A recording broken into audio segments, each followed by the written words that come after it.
Are you serious? You can't be serious, George Luckett hissed when Reynolds informed him that he had just been served.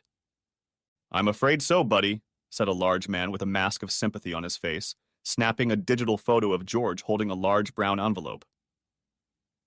George stood on the small porch of his house and stared at the statured process officer as he walked down the porch, wheezing and groaning. He looked at the front door of his house again, the keys still in his hand. But I, whispered George. And what, sir? There's a restraining order. You need to get someone from the police department to come get your stuff, advised Reynolds as he removed himself. Shit, Samantha, right? What is this? Yelled George through the door. Sir, you've been told about the restraining order, Reynolds said as he opened the door of his big 39-year-old Cadillac coupe. Don't make it any worse than it has to be, okay? George shook his head in bewilderment. As far as he knew, he and Samantha were happy. She had certainly rocked his world the night before he left for another 14-day shift offshore. He figured 14 days was enough time for someone to decide to end a marriage and file for divorce, but he couldn't remember what he had done or said that would make his wife file for annulment. George decided to call his wife's cousin, Polly Chastain. But after reviewing the divorce papers, George was convinced that Polly was the one who had prepared and filed them. Sir? Said the stone-faced policeman, tapping on the window of George's truck. Sir? You've been notified of a restraining order. Wow, that was fast, George bluffed. I just called and you're already here? I got a call that you were violating a restraining order, Brian Jochet said. Huh? So you're not here to help me get my stuff? Asked George. Brian called the station and said he had come to help George Luckett retrieve his personal belongings from the house. George waited patiently while the policeman reported to him the situation at the station. You really didn't call, did you? Brian smirked, walking over to him. No. But since you're here, said George. George had the good sense to remain silent as Samantha let him and the policeman into the house. With a chuckle, Samantha pointed to some trash bags and said that she had already packed all of George's things.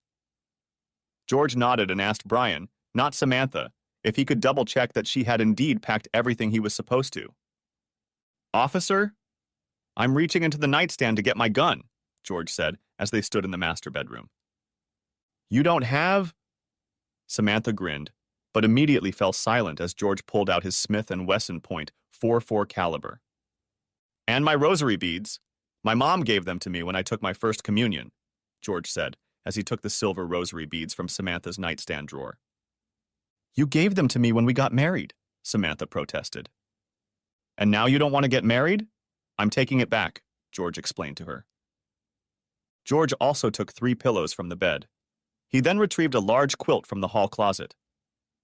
My sister made it for me, George explained softly to Brian. She was a bloody retard, Samantha taunted George. And she called you sissy because she was so happy that she finally had a big sister, George reminded Samantha, removing the smirk from Samantha's face. After trying to check into the DeGard Hotel, George found that Samantha was busy. His cards had been canceled. A check of their joint checking account showed that there was $100 left in it. George smiled at the nervous clerk and pulled out his American Express credit card. The girl's hand trembled as she took it from his hands. George almost laughed when she exhaled. She didn't know about that card, George explained to the girl. I used it to buy her birthday and Christmas presents. Back in the room, George reread the papers again. Samantha demanded $4,000 a month in spousal support and full ownership of the house, with George continuing to pay the mortgage and all utilities. In return, she graciously allowed George to keep all the money in their savings and checking accounts. George was genuinely puzzled. There was no indication that Samantha was unhappy with him or their marriage. True, she called him a stick in the mud, but that's what she'd been calling him for years. When they bought the house, Samantha wanted to run right out and buy this and that for the house. Instead, George carefully planned every major purchase. He also doubled his monthly mortgage payments. It's called home equity, George explained to Samantha when she wanted to put money into a vacation account instead of a house account. But Hawaii, whined Samantha. We'll still be there for our 10-year anniversary, George assured her. It's only 3 years away, and we'll have 3 years more money for both the vacation and the house. Hawaii was stunning. The pictures of the paradise island just didn't convey reality. And Samantha, his pale-skinned red-headed beauty, looked beautiful in her turquoise blue monokini. George enjoyed applying sunscreen to her gorgeous body. George hoped Samantha had packed his 3 Hawaiian shirts when she cleared out his part of the closet. He doubted he would ever return to the paradise island, but he liked loose, comfortable shirts. Sighing, George searched his cell phone for a good lawyer. Richards, Pellichet, and Jones, a pleasant voice answered. When he heard the voice call out the name of the law firm, the enormity of his situation came over him. George sighed with a shudder. The pleasant voice repeated the name of the law firm again. I need an appointment with a divorce attorney, George managed to mumble out. Yes, sir, Ethel Gerard replied, her voice low and soothing. Ethel took some information and assured George that a lawyer would contact him within the hour. George thanked her and finished his Dr. Pepper. It occurred to George again that a vending machine selling beer would bring in a lot of money. Trevor Williams, Trevor announced when George answered the phone. I can meet you tomorrow morning. How about 9:30? Trevor pulled some strings, and the judge ordered the money returned to the bank accounts. Samantha was shocked when Polly called her and threatened to back out of the divorce if Samantha pulled any more stunts. Samantha wondered how George had managed to get a lawyer.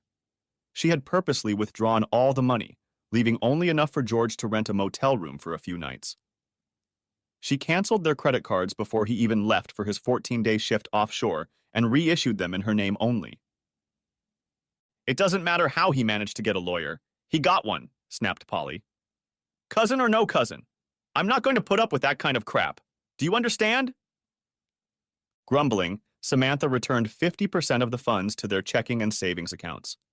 She also handed over 4 of the 8 CDs she'd taken from the safety deposit box. What about the house? The mortgage? Demanded Samantha. He'll keep paying half until the judge decides on the division of the property, said Polly. And the electricity? Demanded Samantha. He doesn't live there, you do. Pay the bills, sighed Polly. You know, despite what your friends have told you, in a no-fault divorce, you don't automatically get the gold mine and he gets the mine. And Samantha? Those accusations of abuse? You better be able to back them up.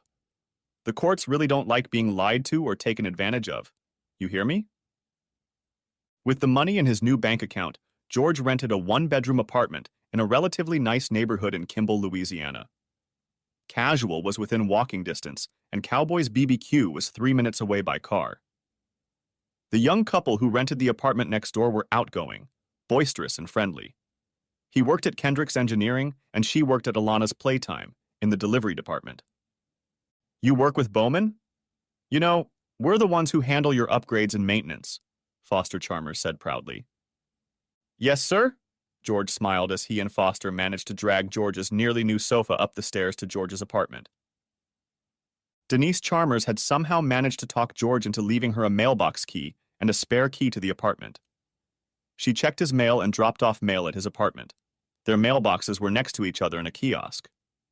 She took offense when George asked how much it would cost him. Foster offered a 6-pack of St. Elizabeth lager, but Denise slapped her husband on the buttocks. We're neighbors, yeah? Neighbors, they do things like this, Denise said in a thick Cajun accent. Maybe this neighbor will buy you a 6-pack of beer, just for fun? Asked George, seeing the disappointment on Foster's face. The next time George saw Samantha, she had a noticeable potbelly. She was also standing with an arrogant man in a very expensive suit. What's your approximate due date? Asked George to Samantha. We can petition, reminded Trevor to stone Samantha. About 4 months, Samantha admitted. While the 2 attorneys talked amongst themselves, George looked at his wife. She was a real beauty, waist-length red hair, porcelain skin with a scattering of freckles on her thin nose. And you can dance too, Samantha laughed happily as they twirled to the rousing music of the band Zydeco. Now, sitting in the St. Elizabeth Parish courtroom, George looked at his beautiful redhead again. It gave off that happy glow that pregnant women usually have, and George smiled sadly. Since Samantha couldn't produce any evidence, the restraining order was lifted. Trevor smirked when George whispered that he had not the slightest desire to be within 500 yards of her. Maybe, but it'll keep you out of jail, Trevor reminded George. So you can go grocery shopping and not worry that she might show up in the next aisle and start yelling that you're breaking the ban. The police? Not inclined to believe you weren't aware of her presence. What? Why? Why would you want to do that? Shrilled Samantha when George, through Trevor, demanded a paternity test. It's not yours. Insurance. You can't say you have the best insurance through your job, can you? Asked George. But I'm already on your insurance, Samantha objected. Oh no, ma'am, you're not, laughed George bitterly. Before you can get distracted, I've already been served. I'll put her and my baby on my insurance, William grinned. Well, you can probably say goodbye to spousal support, Polly hissed, turning to Samantha. What? Why? Demanded Samantha. You and the genius just admitted that you engaged in fornication while you were married to and living with Mr. Luckett, Polly sighed. In the future? Press your lips together and leave your boyfriend at home, okay? Before leaving for another 14-day shift, George took a blood test to Dr. Frank Roberts. He smiled, assuring George that it was safe to do the DNA test while the baby was in mommy. No harm would come to the baby. The sample was taken from the amniotic fluid, not the baby. Dr. Roberts told Trevor and Polly about George's concerns. Samantha's eyes filled with tears as Polly relayed this information to her. You know, maybe it's not too late, Polly said quietly to her cousin. Samantha only shook her head. She left her cousin's office and drove to Mountain Park. Seated on a swing, Samantha slowly rocked back and forth until the heat of the sun forced her back into the air-conditioned car. Bowman Engineering was insured through Young Insurance. Tricarter, William's place of employment, was insured through Mutual Fidelity Insurance Group. Dr. Roger Peeler accepted Young Insurance's medical plans, but did not accept Mutual Fidelity. Dr. Ellen Sweetman accepted Mutual Fidelity's insurance plan, but Samantha had been going to Dr. Peeler since she married George and got on his insurance plan. And during her one visit with Dr. Ellen Sweetman, Samantha didn't like the assembly line approach the kind doctor and her staff seemed to take. She gave me that fine ass, William stated rudely. Oh God, shut up, shouted Polly to the man. Jesus, William, really? Shrieked Samantha, thoroughly embarrassed. George smelled the odor of alcohol. He was pretty sure the odor was not coming from himself, his lawyer, or Samantha and her lawyer. Really? Well, she always said I was too big, George said calmly. But congratulations, I'm sure it's fantastic. Shut up, Trevor hissed, trying to hide his amusement. George smirked as he watched William blush hotly, while the two paralegals and the reporter couldn't hide their snarkiness. William looked at Polly with white-hot hatred as she ordered him to leave the conference room. After the papers were signed and notarized, Trevor and George went to the restroom. George was sure he had picked up a bug during his shift at the beach. His bowels were loose. Trevor spoke through the closed stall door and wished his client well before leaving. Yeah, I've got 3 days to get it all out of my system, George muttered. Exiting the restroom, George almost bumped into Samantha, who was coming out of the women's restroom. George apologized and let Samantha walk him to the glass doors of the office building. Getting into his pickup truck, George saw Samantha looking around. His first impulse was to shrug and drive away. She'd filed for divorce. She'd evicted him from his own home. But a second instinct took over, and he rolled down the window of his pickup. Problem? He asked. Me, William. We parked right here, Samantha stammered, pointing to an empty parking space. Where are you going? Asked George, pulling his cell phone out of the console of the truck. Home, I guess, Samantha admitted. Okay. Oh, how about it? Uber is on its way here, George said, looking at his cell phone screen. You don't have to do that, Samantha stammered, embarrassed. Samantha, Were you a complete stranger? I wouldn't have been able to just drive off and leave you here. But you're not a stranger. You're the mother of my child, George said softly. Hey, how about this? Making a lunch reservation, and I get a notice that you need a ride, said a smiling young man, pulling up in a fairly new BMW. Are you George? I'm George. That's exactly what I told her. You're on your way, George said. Thank you. Have a good day. Samantha's eyes filled with tears again as she watched George's truck pull out of the parking lot. She sat in the back seat of the Uber driver's car and waited while paralegal Polly accepted a few packages from Cowboy's BBQ. Dude, now I'm really hungry smelling the food, laughed the young man. And I'm taking you to... Oh, hey, there are some nice houses in that neighborhood. Yes, there are, Samantha agreed quietly. Denise sent Foster to George's apartment with a large bowl of her chicken noodle soup. George and Foster smirked at Denise's insistence that chicken noodle soup would cure whatever George had, but George still ate the delicious soup. After washing and drying the bowl, George filled it to the brim with Reese's Pieces. Denise blabbed that it was her favorite treat. Foster and George laughed at Denise's squeal. Although she protested that he shouldn't have done it, that she didn't need the calories, and George knew how fatty these candies were, Denise happily ate a handful of candy. While overseas, George used autopay through his bank to pay all his bills. He didn't know why, but he smiled when he saw among the bills a bill from Dr. Roger Peeler. Hey, we're going to Vermilion, and you are, Denise ordered as George entered the house. Okay, George smiled, knowing that arguing with his stubborn neighbor was not going to lead to anything good. Shirley Fournay is playing. Do you like her? Continued Denise. She has a friend from work she wants you to meet, warned George Foster, as Denise returned to the bedroom to finish getting ready. She's not from work. I just saw her at work, Denise corrected. Tammy Hale was a real estate agent with fiery red hair and a flamboyant personality. George had liked her from the start, and the feeling seemed to be mutual. They danced almost every dance, and when they stopped for a beer, they chatted and laughed. But even though the evening was enjoyable, both Tammy and George realized that there was no spark, no real chemistry between them. They parted, kissing each other on the cheek and sincerely thanking each other for a fun time. Denise isn't going to leave, Foster said, and George smiled and shrugged. Look, I work all the time, George said, so it's hard for me to meet women on my own. See? Exclaimed Denise triumphantly. So you just keep quiet. But Denise, no more redheads, okay? Said George, showing Denise a picture of Samantha on his cell phone. Oh, so why didn't you say anything? Sighed Denise, seeing that Samantha and Tammy could be sisters. Because you never asked, Foster stated triumphantly. You were going to get some, Denise stated. But now. Come on, woman. I asked you to dance, Foster whined as they closed their apartment door. The thick envelope lay on the kitchen table with the other mail when George returned from a nerve-wracking shift. A tropical depression threatened to turn into a hurricane, and George, as shift supervisor, kept a constant eye on the weather. He slept very little and worried every day whether he would have to evacuate the rig.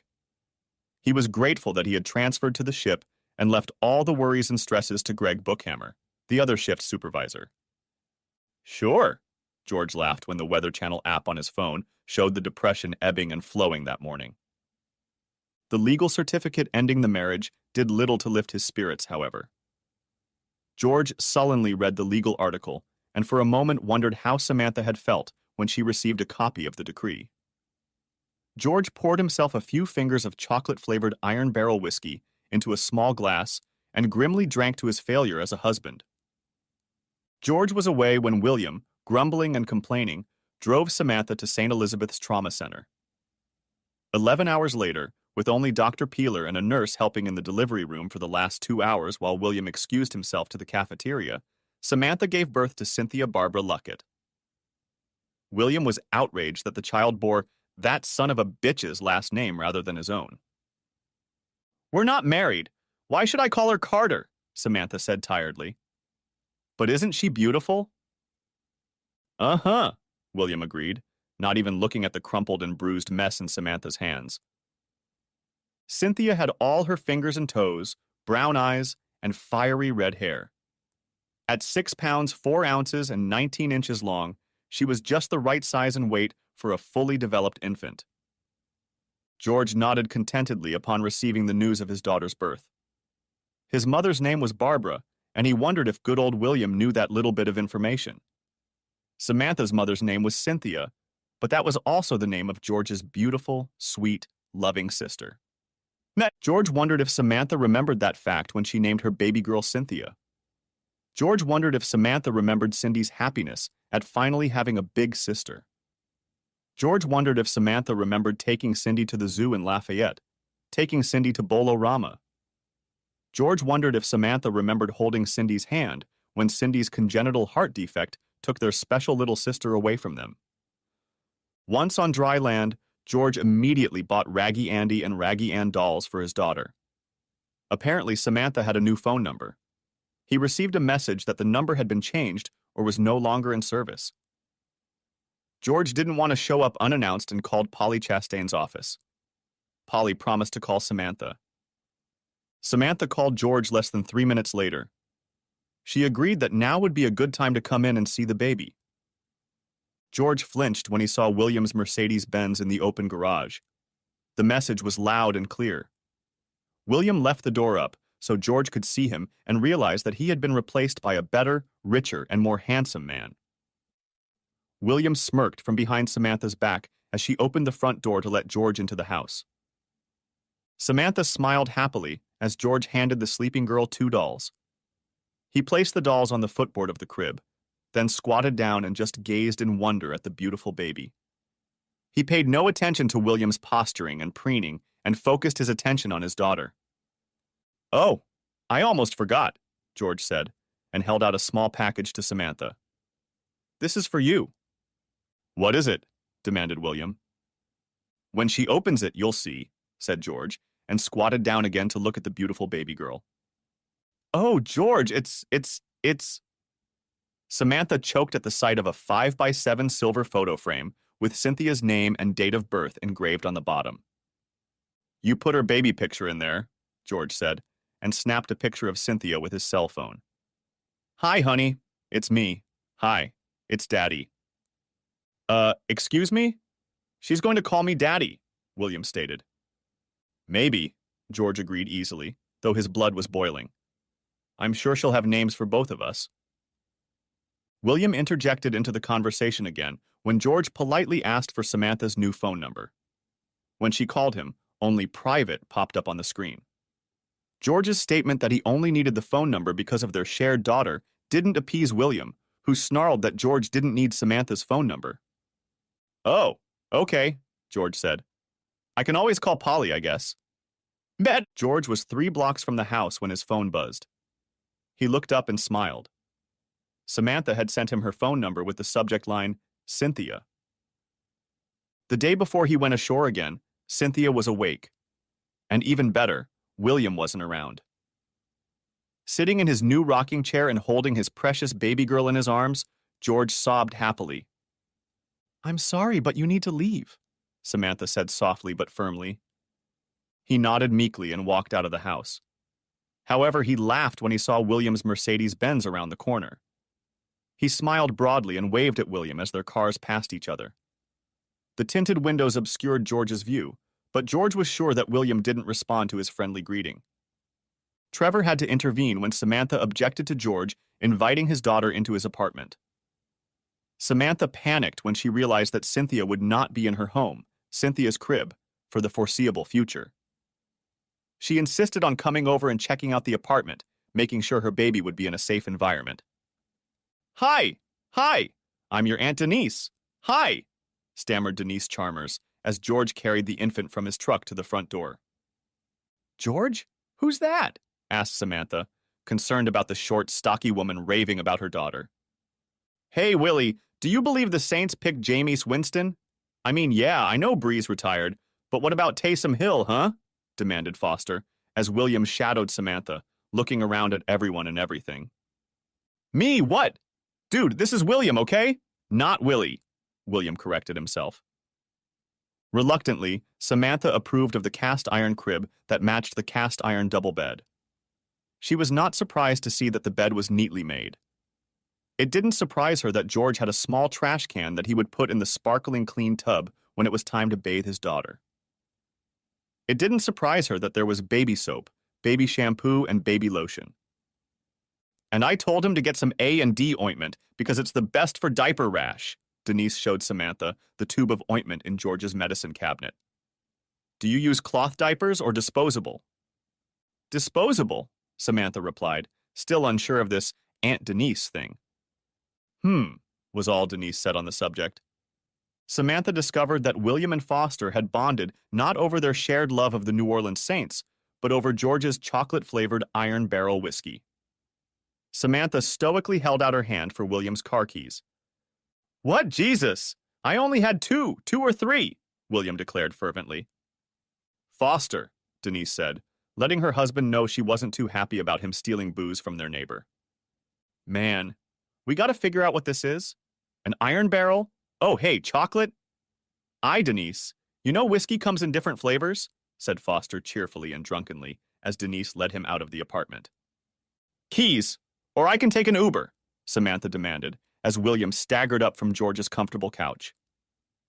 Samantha pulled William toward the car. Samantha made sure to schedule Cynthia Barbara Luckett's christening for Sunday, when George would be home. At the christening, Richard Chastain, Samantha's father, let George know that he was very disappointed in his daughter's act. Richard and George had always had an awkward, strained relationship.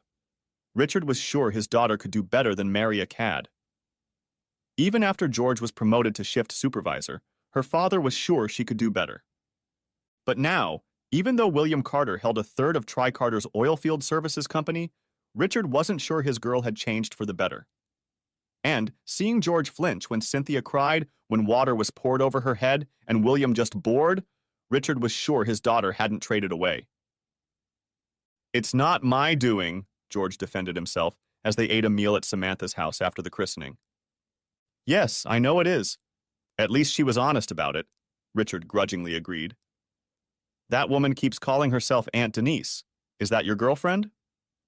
No, she's married to that goon over there in the Saints t-shirt, George laughed, pointing to where Foster was standing, eating hot meatballs and whistling because they were too hot. The party was soon over. Foster and Denise left. The Saints were battling the Carolina Panthers, and Foster didn't want to miss the second half of the game. Some of Samantha's co-workers at Casa Ol Mexican restaurant left as soon as it became clear that the alcohol wasn't going to come out. She's going to call me Daddy, William teased George as George sat up and rocked the baby. Oh, I'm sure she'll have a name for you, George said as he met William's gaze. William, Samantha said, pressing her lips together. And if it isn't? I have a few suggestions, George said, and smirked when Richard laughed. George, Samantha said, pressing her lips together even tighter. Bye, honey, bye, George whispered softly to the sleeping infant. Daddy misses you already. Thank you, Samantha said quietly, as George put his hand on the doorknob to his daughter's room. The cross and chain are very pretty. I'm sure once she's old enough, she'll wear it with pride. I'm sure she will, George smiled. Monday afternoon, George was walking from the laundry room of their home when he saw a little girl standing in front of Denise's door. The girl had thick brown hair that almost touched the sidewalk in front of the door, though she had pulled it into a high ponytail. When she turned to see who was coming up behind her, George was struck by her clear green eyes. They usually get home around 5:30 to 6 o'clock, George offered. Oh, okay, the girl said, already fully turned around. George saw that it wasn't a girl, but a very short woman. Hi, I'm George, George said, unlocking his apartment door. George Luckett.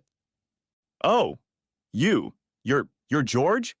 The same one who has such a beautiful baby? Chirped the girl, and her pretty face broke into a broad smile.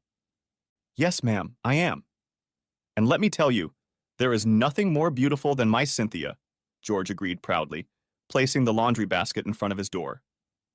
Man, George pulled out his phone and showed the girl the most recent pictures taken at Cynthia's christening. Oh, the girl sighed. Hi. I see you've met Cha-Cha, said Foster. Charlene Charmer's face instantly turned from an adoring smile to a disgruntled grimace. She shifted her gaze from Foster's laughing face to George's slightly curious face. And I see you've met my second favorite brother, Charlene snapped at him. And how many brothers do you have? Asked George, certain that Foster's immediate circle only included sisters. One, Charlene snapped back. George took the laundry into his apartment and then crossed the threshold of the Charmers' apartment. Foster was making coffee.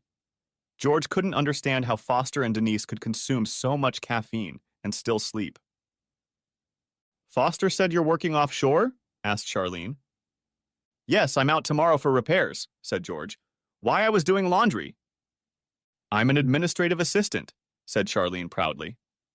She works right down the street here, said Foster, his pride obvious. Where do you work? Asked George, thinking the girl looked very young for an administrative assistant. I work for Vickers, and Dumas. They do investigations, said Charlene. Maybe they need to find out where the others are? Suggested Foster. Suggested Foster. Suggested Foster. Hey, George, maybe you noticed? She's no more than 3 feet up there. George, do you have coffee in the next room? I'm not going to sit here until Denise gets home, Charlene said, jumping up from her chair in the kitchen. I can whip us up something quick, George said. Hey, Foster, see if they'll investigate why you're such an ass, huh? Yeah, agreed Charlene, ushering George out of the apartment. Coffee's almost ready, Foster protested. When Denise comes in, tell her your sister's in the next room, George said. At his apartment, George learned that Foster's sister's name was Charlene. Charlene Paula Charmers. Because her name was Charlene Charmers, the family had given her the hated nickname Cha-Cha. Charlene was 19 years old and enrolled at St. Anne's Military Technical Institute as an administrative assistant. The Nicole King Scholarship had paid for her tuition, and now she planned to contribute 5% of her paycheck to the Nicole King Scholarship until she paid them back. My cousin Michelle went to UCLA for 4 years, got a degree in literature, and now she works at St. Elizabeth's Hospital, Charlene said, and sipped her coffee. I like your mug. Where is View Island located? Is it in the bay? Say it a little slower, George suggested, pouring himself a mug of decaf. View Island, Charlene pronounced it. Well, even though we just met? I love you too, George smiled. The island? Oh, said Charlene, and then laughed a happy musical laugh. My goofball husband says you're here, said Denise, bursting into the apartment. George, did you show her some pictures of that beautiful baby? Of course, Charlene replied, jumping down and hugging her 4'11" tall sister-in-law. Did Foster tell you I work right there? Right at Vickers and Dumas? Lopez Square? Right there? Clarified Denise, pointing to the squat, ugly building. Uh-huh, Charlene said proudly. George found himself being dragged back to the Charmer apartment while Denise prepared dinner. George decided that he would buy Charlene her own 16-ounce mug labeled Island View. Figuring out that her favorite color was pink was fairly easy. Foster, Charlene, and Denise answered the question in unison. Somehow, between the meal and George finally dragging himself out of the apartment, he promised himself to take Charlene to Vermilion for a night of dancing the next time he came in from his shift. Aunt Denise immediately volunteered to be a babysitter for Cynthia Luckett. Hey, look, my sister, my little sister. She's only 19, you hear me? Foster glared menacingly at George. And? How old were we? Yelled Denise at her husband. My God, me, could you be any more douchey? Charlene pounced on her brother, blushing hotly. We're going to dance. We're going to dance. That's it, okay? Back from his 14-day shift, George insisted on picking up Charlene from her parents' house. He insisted on going into the house to meet Hank and Debbie Charmers. Charlene watched in amazement as George and her overprotective father told tall tales about deer seasons in the not-too-distant past. They promised that they would try to get together to hunt this season, Sure, this one? You, Daddy, I don't want to eat deer, Hank said, embarrassed, affectionately slapping his daughter's compact buttocks. Hank, Debbie smiled, shaking her head. Daddy, Charlene whimpered.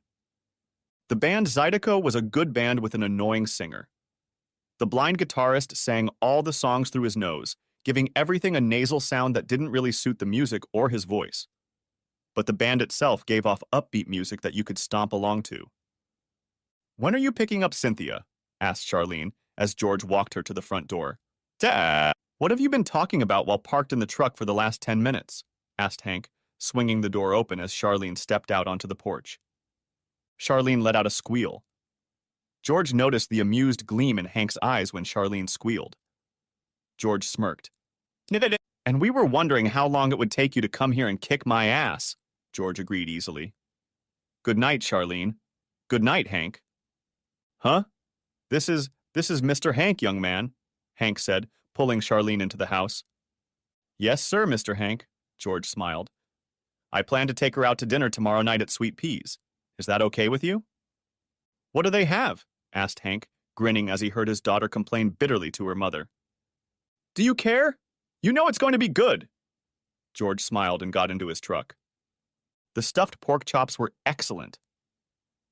Charlene surprised George by managing to finish her plate, but neither of them had room for dessert. By this time, Samantha had not only gotten used to Denise's bossy personality, but felt comfortable around her. In a way, Samantha had decided that she and Denise were friends. That's why she responded to requests to show new photos of the baby with smiles. George was not surprised to see two women and a baby on his doorstep when Samantha and Cynthia arrived at his apartment. William opted to stay in the car. Other than drinking, William and Foster had nothing in common, and Samantha had laid down the law. William must not drink in George's apartment. He nodded his head politely when George's strange neighbor waved him over in greeting. I'm okay. I'm well, you get it? Yeah, I know you can handle it, Samantha murmured, giving Cynthia another kiss. If you need anything, just give me a call, okay? Bye, sweetheart. Bye, Cynthia. Mommy misses you already. Bye. Not 5 minutes later, William and Samantha pulled out of the parking lot, and Charlene was already knocking on George's door. Hi, is she here? The baby's here, Charlene demanded, barging into the apartment. George set the decaf coffee brewing while Charlene squealed and fussed over the infant. Then he set his green Isle of View mug and her new pink Isle of View mug on the table. Can I hold her? Asked Charlene, already holding Cynthia in her arms as she carried the infant into the living dining room. What good would my refusal do? Smiled George. No, said Charlene as she sat down on the comfortable couch. Hi, Cindy. Hi, sweetie. Hi. George felt tears welling up as Charlene quietly sang a few Cajun songs to the infant. His mother used to sing those songs to him, and he remembered her singing them to his sister Cindy. Even when his sister turned 15, Cindy demanded that her mother sing these songs to her. Cindy would have loved you, George thought, as he looked at the beautiful 19-year-old girl holding an infant in her arms. Oh, psychic, Charlene said as she sipped from her mug of coffee. I love you too. I'm going to heat up some stew. Are you staying? Asked George. Huh? No. My mom makes stuffed peppers on the stove. She got the recipe from the show The Cast Iron Skillet. Have you ever watched it? Asked Charlene. Milt Duhan? Yes. I loved the way he cooked with alligator and rat from the children's show, agreed George. Oh, I know. I laughed when he was about to hit alligator with the skillet, Charlene giggled. After kissing, Charlene left his apartment. George ate dinner, then bathed his baby girl and fed her milk from a bottle. He tried to remember the words to the lullabies, but most of the songs had to be hummed while he held the baby in his arms. The management company dropped a notice in the mailbox. George had a month left on his lease. If he signed on for another year, they'd take $100 off the first month's rent. If he signed for 6 months, they'd charge $50 on the first month's rent. But if he decided to rent the apartment by the month, the rent would go up $25 a month. At least you did one good deed, Denise, George thought as he called Tammy Hale. So, what are you looking for? Asked Tammy pleasantly. Denise said you had a baby. Congratulations. While he and Tammy chatted, George checked the Davis Realty website and saw a one-story house 3 blocks from his former residence. He gave Tammy the address and MLS number. Oh, that's the one? Oh, yes, sir, it's priced to sell, Tammy agreed. I can pick you up and… Tammy, if you don't have a car seat in your car, I'll meet you there, George insisted. Denise insisted on coming, and Foster, grumbling, tore himself away from the ESPN sports screen. Look, he's got a nice fenced yard. You can put a swing set here, Denise declared. The basketball goal is already standing, Foster said, as he saw the old backboard and hoop set up over the garage. It needs a net for it. Yeah, he'll remove that ugly thing, Denise insisted. Really? George smiled. Yeah. What? You think Cynthia's going to be a basketball player? Said Denise. So here? That's where you need to put her baby bed, in this room right here. Ned, Charlene went out the next evening and approved the house. It was a 15-minute walk from her parents' house. It was quicker if she rode a bicycle, and even quicker if she drove a car. And there's a gas stove in here? Enthused Charlene. Tammy, let's start the paperwork, said George. The application was approved. The First National Bank of DeHardy gave George a home loan, and Foster supervised the loading of George's furniture as short moves pulled up to the apartment complex. Denise supervised the unloading of George's furniture and boxes at the new house. The 3 muscular men were professionals. They knew enough to politely agree with everything the short woman said. Thank you, ma'am, the foreman said, as Denise handed each a crumpled 20 and an even more crumpled 5. Men. Better believe the man she married? I mean, they're putting their feet up, one of the men said, as they scurried to get to the next planned step. My mommy could have spanked your ass with a wooden spoon and then 5 minutes later used the same spoon to make dinner, the foreman agreed. Those coon-ass women? Don't mess with them. Samantha arrived, bringing Cynthia and William to George's new home. George was nice to both Samantha and William. Truth be told, he didn't want this arrogant, smirking man in his home. But George was mature enough to realize that rudeness and inhospitality would accomplish nothing. Wow, you could walk here, Samantha commented. Yeah, you'll probably see us outside walking, George said, showing Samantha the new stroller he had bought. Yep. No pool? Grinned William, peering into the backyard through the atrium doors. William, Samantha said surreptitiously. What, damn it? I can't say a word without you getting mad, objected William. Hey, whose Benz is this? Asked Charlene, entering the house. Mine, William smiled. George, is that? Demanded Samantha. Samantha, this is Charlene Chalmers, said George. She's my girlfriend. George didn't know why he had a hard time admitting that this beautiful girl was his girlfriend. George assumed that part of his hesitation was because he was having a hard time accepting the fact that Samantha was his ex-wife and not his wife. Charlene, that's Samantha, George said. She's Cynthia's mom. Uh-huh, Charlene said, standing up next to George. Very nice to meet you. Charlene took George's hand, letting him know that he would have to explain or try to explain the slight hitch in his voice as he introduced her as his girlfriend. Samantha agreed. In Cynthia's nursery, George had placed a changing table as well as a new low dresser. Samantha was not surprised to see that the changing table matched Cynthia's crib.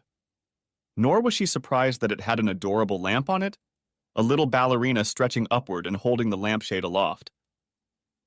It was part of what so annoyed Samantha about her husband, her ex-husband. Everything was neat and orderly and in its place. Their finances were the same, neat, orderly, and organized. They had money, and they could have gone to Hawaii. But George insisted they wait. And we had a lot more money to do a lot more things, Samantha murmured as she saw the toy box in the closet, several brand new toys waiting for Cynthia to start playing with them. Let's go, Samantha suddenly demanded, grabbing William's hand. Samantha almost smiled. She could read the look on Charlene's face. William, as narcissistic as he was, caught Samantha's intent as she grabbed his arm. George got it. Charlene tearfully asked him if he was ashamed of her, if he was embarrassed of her, or maybe he hadn't gotten over his ex-wife yet. George hugged and kissed Charlene, lifting her easily. Softly and calmly, he explained to her the difficulties he had faced when his ex-wife and his love were in the same room at the same time. "Am I your love?" asked Charlene, melting in his arms. While George and Charlene were making up, cuddling on his couch, William was in Samantha's living room.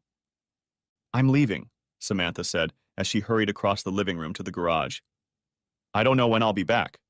You'll have dinner on your own, got it?" "Oh, okay," William said, rising to his feet. "Love you." William didn't notice that Samantha didn't respond to the endearment. He walked over to the bar in the corner and poured himself a few fingers of George's St. Elizabeth Premium whiskey. After checking the weight of the bottle, William poured a few more fingers into the glass. "Need to see you," Samantha texted her cousin Polly as William traveled the 3 blocks from George's new home to their house. Polly's reply didn't make Samantha very happy. Polly and her wife were at the Casual, a small establishment that both women had decided to make their home. Samantha would have preferred complete privacy in Polly's office, or better yet, in her beautiful and cozy home. Just without Whitney. Samantha didn't dislike the beautiful blonde. It was damn hard not to like the simpering, sweet, affectionate Whitney. Without Whitney's presence, Samantha could ignore Polly's lifestyle, pretend it didn't exist.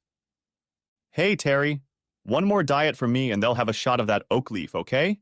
exclaimed Polly cheerfully as Samantha entered the cozy, quiet bar. "Yay!" Whitney giggled happily, leaning against Polly. "Joe Bob, Carla's on her way, you hear?" Terry, an older man, turned to a heavily intoxicated customer. "Oh shit, that's great. She sees me like this," muttered Joe Bob, resting his head on the bar. "Drink slowly," Whitney admonished, as Terry placed a shot glass of the amber liquid in front of Samantha. "Oh, son of a bitch.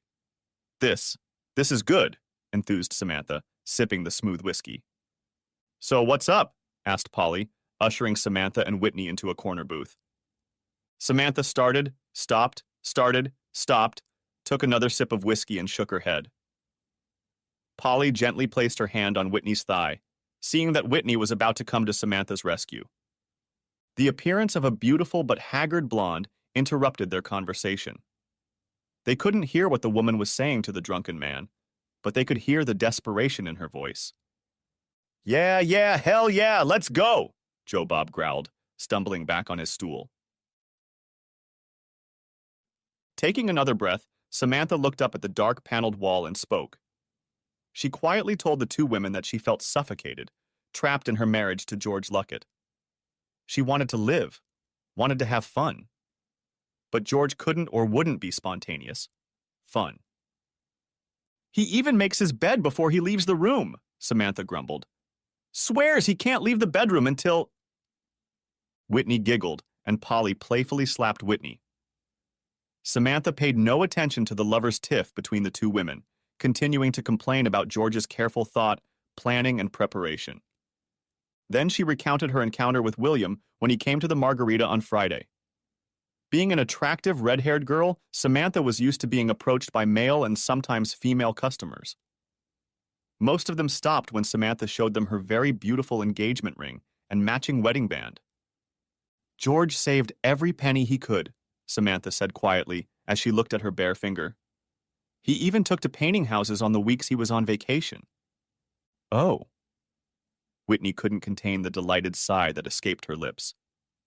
"Yes," Samantha agreed quietly, and tried to take another sip of the excellent whiskey from her empty glass. That Friday morning, Samantha mentioned to George that she had seen a brand new Lexus on the road the other day. She didn't say she wanted one, she just said she'd seen it, and it was very nice. George immediately vetoed the idea of buying her a new car of any make and model. "Depreciation starts the minute the wheels touch the ground," Samantha mimicked George's deep voice. Samantha went to work that day with a sour mood. When the handsome and chatty William Carter boarded her compartment, Samantha noticed the expensive suit, large diamond ring, and Rolex watch. Leaving a signed check with a 100% tip, William also left his business card. Wouldn't be the first time someone left their business card, Samantha muttered. But this was the first time Samantha hadn't just thrown away a business card. The Tri-Carter logo was in the upper right corner, and William Carter, president of sales, was located right in the center of the business card. On the back, William wrote his cell phone number. At first, the illicit affair was exciting, thrilling, spontaneous, and fun. Then George came along. For a whole week, I had to be a good, obedient wife, do good, obedient things, nibble away every penny until Lincoln let out a squeal, Samantha pondered. And now? Asked Polly after a long pause. And now? Pondered Samantha, looking at the tabletop. Really, they didn't spare a penny. If Samantha wanted cinnamon rolls, she could buy the Pillsbury brand, not Burns & Burns grocers. For beef stroganoff, she could get a round eye rather than the stew George always insisted on.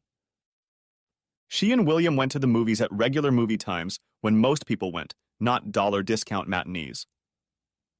William went to the kiosk and bought a huge buttered popcorn. Afterward, they would head to the Yum Yum ice cream parlor to each have an ice cream cone. George would always hand them one or the other. They could get a big buttered popcorn and a drink, or they could go to the ice cream parlor afterward. Okay, so George is a cheapskate, Polly said. No, he isn't. He's not a cheapskate. Samantha rose to George's defense. He's just incredibly practical. William wasn't practical. William had never thought about saving money for a rainy day. All his life he'd had a golden umbrella. Everything in her house, the house she and William shared, every piece of furniture, every glass, every plate had been bought by George. Samantha tried, but could not name a single item in the house that had been bought by William. Soap, Samantha said aloud. I buy A&A soap. I like the raw milk and honey soap, Whitney enthused. It stinks, Polly teased. I take the blackberry one, Samantha offered absent-mindedly. Another one? Suggested Polly quietly as Samantha raised her empty glass again. Yes, Whitney, you can have another one too, Polly laughed, and Whitney rushed to the bar. You don't drink? Remarked Samantha, as Whitney placed 2 shot glasses on the table.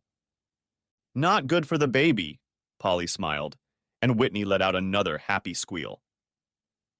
Samantha was shocked when Whitney's hand ended up on Polly's flat tummy. Polly put her hand on Whitney's hand, pressing it against their baby. Samantha took a sip of whiskey and tried to smile at her cousin and her cousin's wife. Obviously, they were both excited about the pregnancy. William was content strutting around the house like a proud rooster in the hen house. Until George's damned DNA test came back, showing that George, not William, was the father of the baby. I hope it's a girl. She and Cynthia can play together, Samantha said, as Whitney giggled and Polly glared. So, Samantha, what are you thinking about? Asked Polly after a few moments of silence. Samantha was thinking about the awkward and uncomfortable Sunday lunch at Minnie Carter's house the previous Sunday. The lunch itself had been very good. Minnie's maid, a very proper Englishwoman, had cooked. Minnie was polite but cold to Samantha and didn't even look at Cynthia. Natalie, William's sister, had an unruly 2-year-old daughter, Elizabeth Carter. Natalie was somewhat friendly with Samantha. Andrew, William's younger brother, brought his wife, 5-year-old daughter Rihanna, and AJ's 1-year-old son, Andrew Jr., to dinner. Andrew was a redhead with hard, cold eyes. His wife Victoria was a bizarre sight with facial piercings and tattoos. Andrew called her Rhea, and Samantha had done the ridiculous thing of calling the ugly blonde Rhea. Samantha? Honey? We're not lovers, Victoria said stiffly. So don't call me Rhea, okay? I'm sorry. I'm sorry, Samantha stammered. That was the end of the conversation. The old servant responded to Samantha's compliment on his cooking with a stony nod. Samantha thanked Minnie for inviting her to dinner at her beautiful home, and Minnie simply nodded with a fake smile on her face. From the first minute she was in Miss Barbara's house, George's mother pulled Samantha into the kitchen. Naturally, Cindy wanted to follow her, and all three women worked together to prepare Sunday dinner while George and his father sat watching a boring soccer game on TV. "Come here," Cindy ordered as George peeked into the kitchen. "It's just us girls here. No boys." "Yes," Samantha giggled, earning a beaming smile from Cindy. Samantha remembered it was like this every Sunday. The warmth of the Luckett's kitchen, the smells, the laughter, Cindy wanting constant affirmation from Miss Barbara, and Samantha. Samantha had no doubt that the next Sunday lunch at Miss Carter's house would be just as strained, just as uncomfortable. And the next one would be the same, just as awkward and uncomfortable. And William didn't notice it. He was genuinely surprised when Samantha mentioned her discomfort. "I think I have a bad case of buyer's remorse," Samantha admitted to her cousin, tearing her gaze away from the dark wood of the table. "And," clarified Polly. "And nothing, absolutely bloody nothing," said Samantha, taking the last sip of her drink. Back at her apartment, Samantha heated up some food from Lean Cuisine. Later, she had a little fun with William. William approached George and asked if there was any way he could watch Cynthia for 2 weeks while he took Samantha on a cruise. George made arrangements with Bowman, but not for William or Samantha, but for his daughter. Samantha was almost frantic when they boarded the ship. Before, when George had their daughter, she was only a short walk away. But here on the cruise ship, she was several hundred miles away. If the baby needed her, Samantha would have no way to get to Cynthia. "Damn it, man, do you hear that? Hear that?" enthused William, stretching out on the bed in their cabin. "Huh?" asked Samantha, looking around. "Right. No screaming and crying children," William chuckled. At that moment, Samantha hated William Carter with all her heart. Her child, her precious little girl, was not a brat. Her daughter was not a nuisance, not an inconvenience. And so, across the glacier, William got down on one knee, holding out a 4-carat square-cut diamond ring. To Samantha's eyes, it was one of the ugliest rings she'd ever seen. It was simply gaudy. Although Samantha was sure they were asking a considerable price for it, it looked cheap and tasteless. "No," Samantha replied quietly but firmly. What? What, you? You must be joking," whispered William, genuinely shocked. "No need to make a bad situation worse," sighed Samantha, turning to join the tour group. The return trip passed in stony silence. For Samantha, the return trip was more pleasant. William didn't pester her with questions, and she was much closer to her baby girl. As soon as the door of the house opened, William began to gather his things. Samantha grabbed her car keys and went to rescue her baby girl and bring her home. "Hey, she's almost down," whispered a tired George as he let Samantha into his house. Samantha stood listening to Charlene quietly singing along to Cynthia. Samantha remembered Miss Barbara singing those songs to Cindy. Samantha's eyes filled with tears when she heard the familiar lullaby. "Yes, Mommy, it sounds like we've had colic this week," George admitted as Charlene carried the sleeping baby out of the room. "Colic!" "Oh no," exclaimed Samantha, feeling terribly guilty that her baby wasn't feeling well and she hadn't come to the rescue. "Hi, Samantha," Charlene smiled tiredly as she entered the kitchen. "What's up? How did it go? I've never been to Alaska, you know." I hated it," Samantha admitted. "I'm drinking your last beer," Charlene informed George. "Really? Even though I've already put another 6-pack in there?" asked George.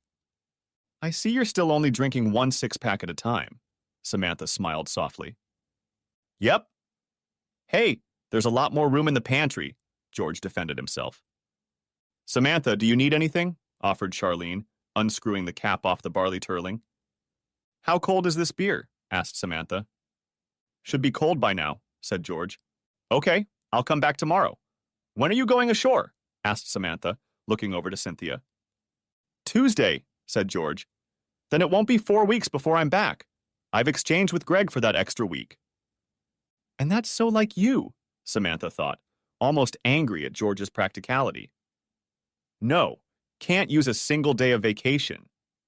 No, have to try to think through all the angles to make it better, damn it. Just, damn it."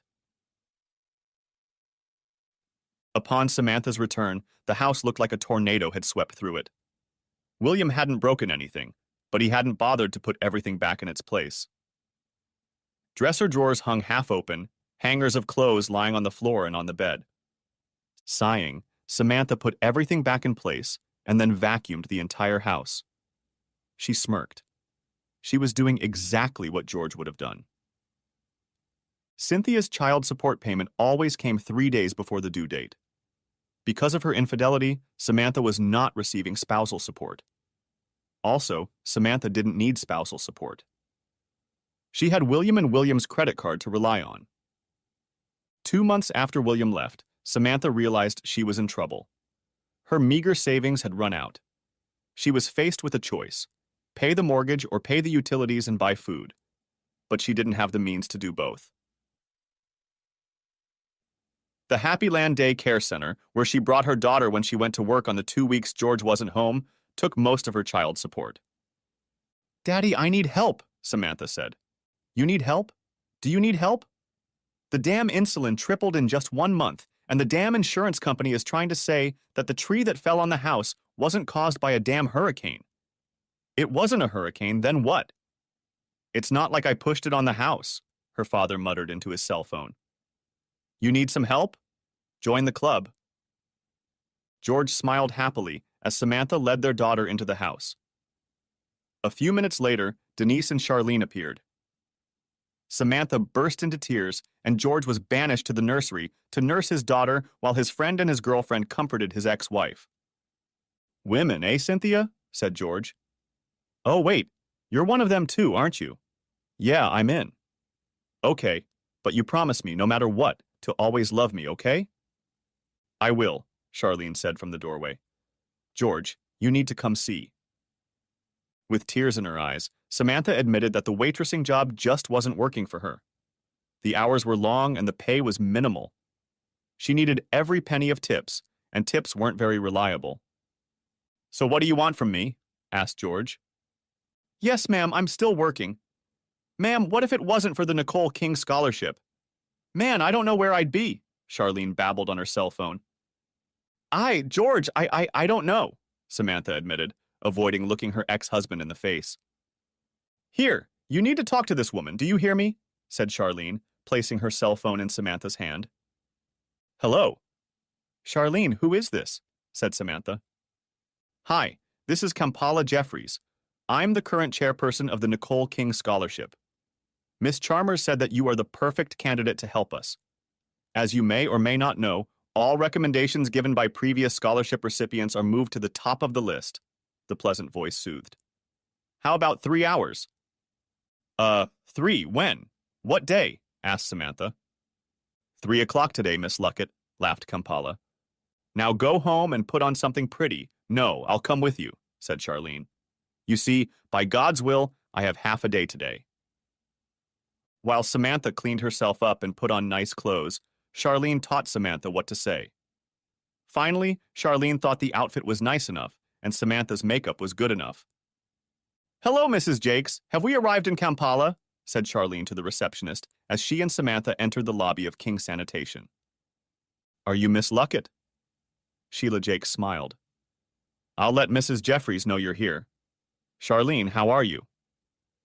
"She'll see you now," Sheila told Samantha a moment later. "That's—" "I'll take her. I know where it is," Charlene said, grabbed Samantha's hand, and dragged her down the hall. "Charlene, hi," smiled the attractive African-American woman, rising to her feet. "Are you pregnant?" Charlene flinched, noticing the woman's small belly. An hour later, George looked up to see a radiant Charlene walking into his house. He rose to his feet and began to prepare dinner.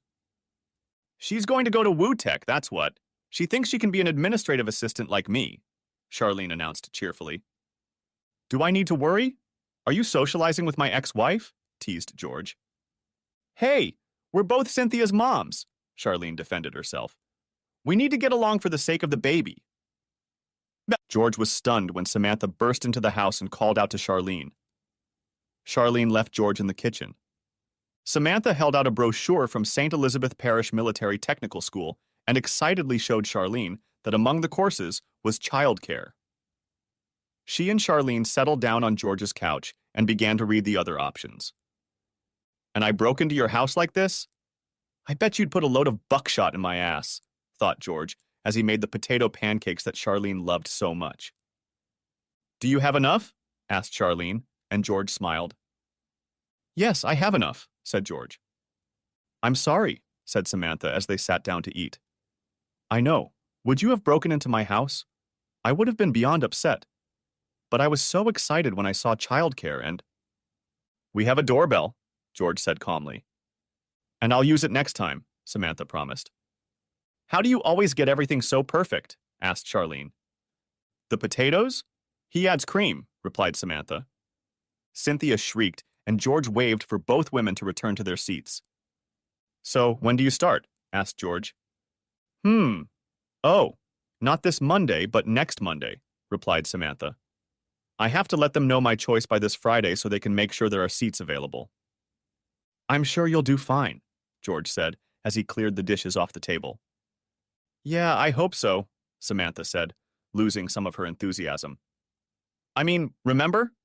I went to UCLA for 1 semester, got 3 Ds and 1 F." "Yeah, and what did your dad say?" "Was too busy playing and studying," George agreed. "Did someone need diapers? Huh? Does anyone need a dry diaper?" fussed Charlene, taking Cynthia from Samantha's arms. George was at the sink when he felt his ex-wife's arms go around his waist. He felt her hugging him from behind, resting her head against his shoulder. "I'm so sorry," Samantha whispered. "It's okay. Just use the doorbell next time, huh?" said George. "I know, not for that," said Samantha quietly, letting him go. Asked George, turning slightly to look at her over his shoulder. "For everything! For everything!" Samantha wheezed and turned and ran out of George's house. George wrung out the sponge and placed it on a small wire tray in the back of the sink. He heard Samantha's car pull away. George heard Charlene singing to Cynthia as she carried the girl from the nursery to the living room. "Yeah, I'm sorry too," George said. "And I'm not sorry." As George entered the living room, Charlene looked up from her seat on the couch. The warm, happy smile she bestowed on George made him smile back. The next day, Hank and George met at the dead end for meatloaf with a choice of red or brown gravy. A very pretty strawberry blonde girl was bouncing and wriggling to some hip-hop tune, and Hank and George agreed that music wasn't the same after Chet Atkins died. "And you know, the girl has no idea who Chet Atkins is." Hank nodded his head. "Probably not," George agreed. After Hank gladly and happily gave George his blessing to ask for his little girl's hand in marriage, Hank generously paid the lunch bill. Hank shrugged when George reluctantly informed him that he couldn't get married in the Catholic Church. He was a divorced man. "Hell, it doesn't matter. We're Lutherans. Larry Elgin? Atonement Lutheran? He'll get you all married," Hank said cheerfully. When the two men left the bar, Hank was already on the phone telling Debbie the happy news. Hank and George warned Debbie to keep the happy news to herself. Charlene didn't know about the ring in George's pocket. "No, Samantha, I'm not sorry," George thought as he stopped in front of his old house to pick up Cynthia. "Hi, I was just about to call you," Samantha replied grimly, already dressed in her Casa Ol waitress uniform. "Billy just called. Monique just up and quit and left." "Good," George agreed and wrinkled his nose, looking at the squalor of his former home. The place needed a good dusting and vacuuming. The kitchen table hadn't been cleaned since breakfast. George saw the skillet on which Samantha was cooking bacon and scrambled eggs. "Yes, George, I know. The house is a total wreck," Samantha grumbled as George walked Cynthia to the door. "But you know what? You don't live here. I do live here. You don't live here anymore, George." "No, Samantha. I'm not the least bit sorry." George smiled as he buckled Cynthia into her car seat. The end. Thanks for watching. I hope you enjoyed it. So subscribe to my channel and watch the next video.